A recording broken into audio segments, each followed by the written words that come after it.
आप सभी लोगों को नमस्ते, प्रणाम। और आज आप लोगों को बहुत प्यारी सी एक लाचारी गीत सुना रही हूँ। गीत कैसी लगेगी आप लोग कमेंट करके बताइएगा, और जो आप लोगों को गीत चाहिए आप लोग कमेंट करके बताइए, आप लोग ज़रूर सुनाएंगे और गीत को पूरा सुनिएगा।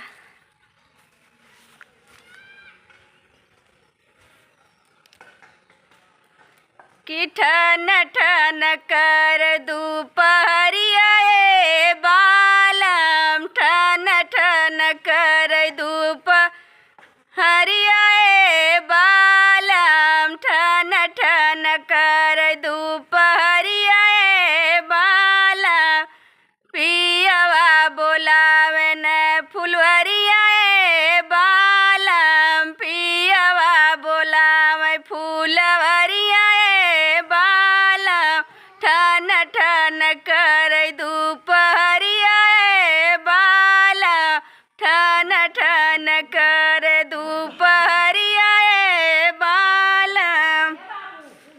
ससुरे में रहती त सासू जी से कहती, ससुरे में रहती त सासू जी से कहती, माई से कह डरिया लागए बालम, माई से कह डरिया लागए बालम, ठन ठन कर दोपहरिया बालम, ठन ठन कर दोपहरिया बालम, ठन ठन कर।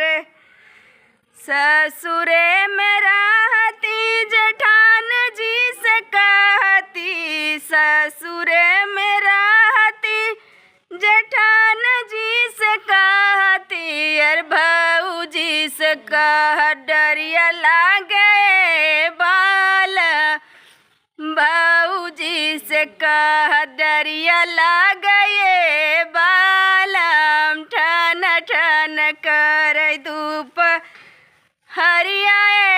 बालम, पियवा बोलावे फूलवरिया बालम, पियवा बोलावे सेजरिया बालम, ठन ठन कर दोपहरिया बालम, ठन ठन कर दोपहरिया बालम।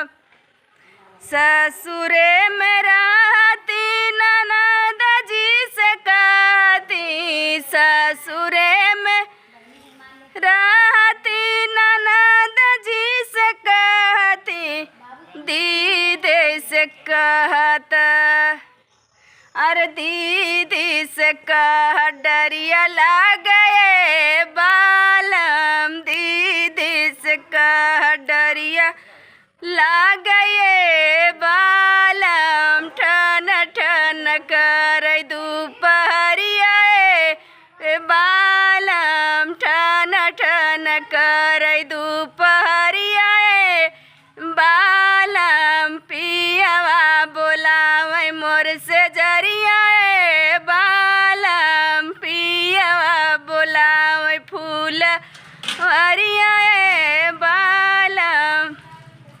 आप लोग ज़रूर बताइएगा गीत कैसी है, और हमारा आप लोग सपोर्ट करिए, सब्सक्राइब करिए।